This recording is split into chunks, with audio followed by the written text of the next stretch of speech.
Erkin aka bergan xaritangiz juda ham vahimali ko'rinyapti. +45, 46 daraja. Qayerlarda o'zi hafta davomida havo qanday bo'ladi? Dehqonlar shuni kutyapti. Ha, birinchi marta 40 dan yuqori havo harorati, 40 darajali vodiyliklar ham Toshkent viloyati ham 40 dan yuqori haroratni kuzatar ekan mana shu haftada.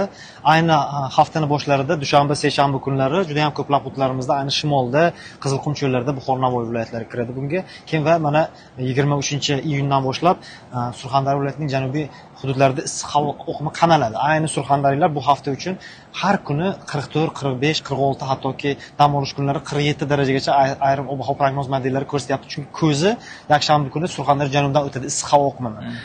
Seshanba kunidan sekin shimoldan mana bugun kechqurun Qoraqalpog'istonning Orol dengizi atrofi, Qo'ng'irot, Mo'ynoq tumanlarida har xil bo'ronlar, chunki isib ketgandan keyin siklon ham havo oqimi kirib kelyapti.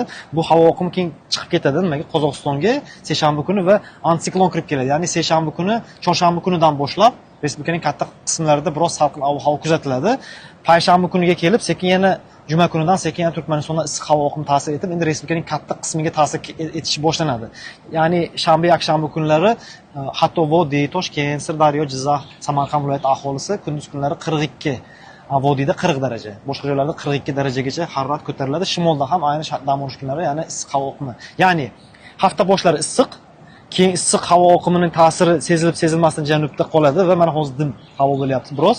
Keyin o'sha bizga ta'sir etib juda yuqorilab yubormaydi, lekin mana bu Qizilqum cho'l hududlarida janubda 44-45 daraja, keyin o'rtada salqin va keyin hafta oxirlarida havo harorati yana respublika katta hududlarida 40 dan yuqorilash mumkin. Jazirama va yog'ingarchilik kesimida dushanba, chorshanba kunlari tog'larda ishlaydi, tog'larda.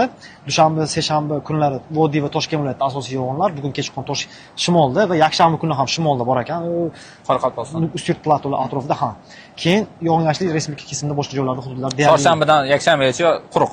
Chorshanbadan juma kunigacha, yakshanba kunigacha quruq ham. Demak, Erkin aka katta rahmat. Izohlarda sizni hududda ob-havo qanday? Yozib qo'ying.